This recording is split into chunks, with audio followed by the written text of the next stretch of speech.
Erol, great to have you on the programme. Now, a very decisive Trump victory. So let's turn our attention away from the campaign into what Trumpism may have in store for us here in the United Kingdom.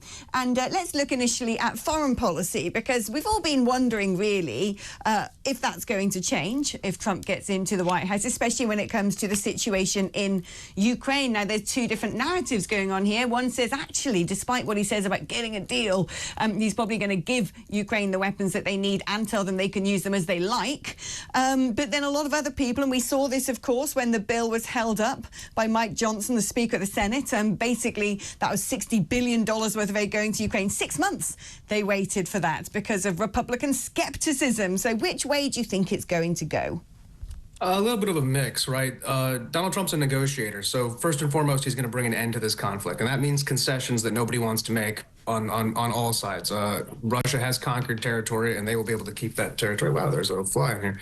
And the Ukrainians obviously are going to need a lot of U.S. support after that, especially economic support that they're going to not be able to get without a concession on the other side. So it's going to be a lot of quid pro quo, and it's something that Donald Trump can do as president-elect. He doesn't have to be president to do that. If Biden has been so gracious as to welcome him into the fold and maybe could help with that process, it would be a great show of bipartisanship as well that's possible.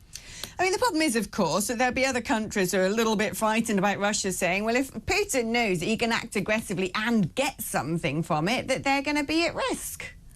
You know, I think that really speaks to the former Soviet Union territories right on the border, the former Warsaw Pact, something that we promised the Russians in the 90s if they removed 300,000 troops from East Germany, that we would not encroach upon those territories. Now, I'm not saying that we are to blame for it. I don't think that Putin is a good person. I'm not a Russia apologist, but I am a realist, and I'm somebody with a historical background. And you have to look at the reality of the situation, that if you're on Russia's border and you become too friendly to the Americans, especially, you might expect to be invaded. And there's not a lot the Americans can do to protect you unless they're willing to create a nuclear war on behalf of Bratislava or Moldova or something, which they're not. These people aren't in our security agreement the same way that, you know, the UK is. So I think that's something that has to be real. People don't like to hear that, but there's lives being lost. 1 million people have died, anything to bring detente. There's 10,000 North Korean soldiers on the border. A Pacific-based, small-time nuclear power has troops almost in Europe.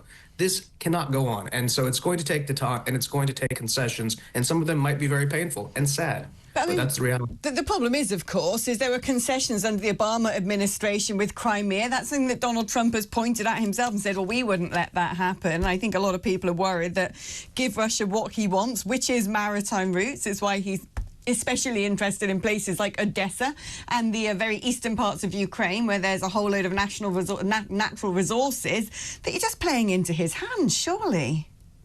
Well, the alternative, I mean, I agree with you, by the way, that maritime routes are a serious concession, and even more, it's 10 trillion official dollars of minerals locked under the east that Putin has been able to take. Right. Now, the question is, what are you willing to do for it? Whose soldiers are you willing to send? Are you willing to send British soldiers? Are you willing to send American soldiers? I mean, are you going to run out of Ukrainian heroes? I think you've already had 500,000 of them be killed. So the question is, what level of bloodshed will you do? Because Vladimir Putin has the largest army, larger standing army than all of Europe. So unless American and British soldiers are going to go on the ground and fight this battle, we need to have negotiations. I don't think the American people or the British people want to have their young men and women die in an Eastern European battlefront. Yeah, it's funny, actually. Germany's just bringing back in national service and the like, I think, to sort of, I don't know, send a message. Let's talk now about protectionism, because I think people expect from a Trump presidency, he is very realistic about the economic threat that China poses and the fact that they use economic warfare, really trade warfare, to gain power in the world. He's talking about reintroducing tariffs. Now, this could potentially spike global inflation and have ramifications on Britain. I mean, after all, America's our biggest trading partner.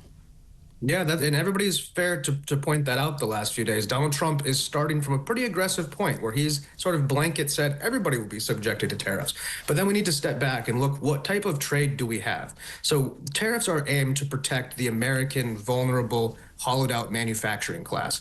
So our biggest trade with the UK is, pharmaceuticals and tech-based, and a lot of services that aren't really tariffable in the same way that the trade with China, whether it be Chinese vehicles or Chinese electronical components or concrete or steel from India, for example, would be a competitor. So yes, we do trade cars back and forth, and they're usually very high-end luxury cars, and those might be affected. Whiskey, I think, is a very sensitive issue, especially for the Scottish economy. Trump obviously is an Anglophile. His mother was from Fife. He has a natural, connection to the UK, and I think it's safe to say that the conditions that he would put on Chinese or South Asian competitors would not be the same that he would do to our greatest ally in the UK. That doesn't mean that it's unfair to be concerned about it. Certainly, something could fall through the cracks or something could, be unfair. But the cool thing about Donald Trump is he's a bilateral guy. In a unilateral agreement, if you fall through the cracks, it takes a lot to fix it.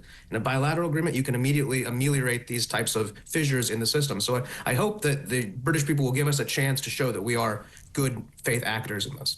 Well, it's not so much the British people, it's who we've currently got in number 10. And the problem with the current government is they have had some choice words to say about the president-elect in the past. They seem to have done a bit of a volte-face now when it comes to how they regard Trump and what they say about him, at least in public. Do you think any of those things are going to be weighing on Donald Trump's minds, including sending Labour activists over to campaign for Kamala Harris?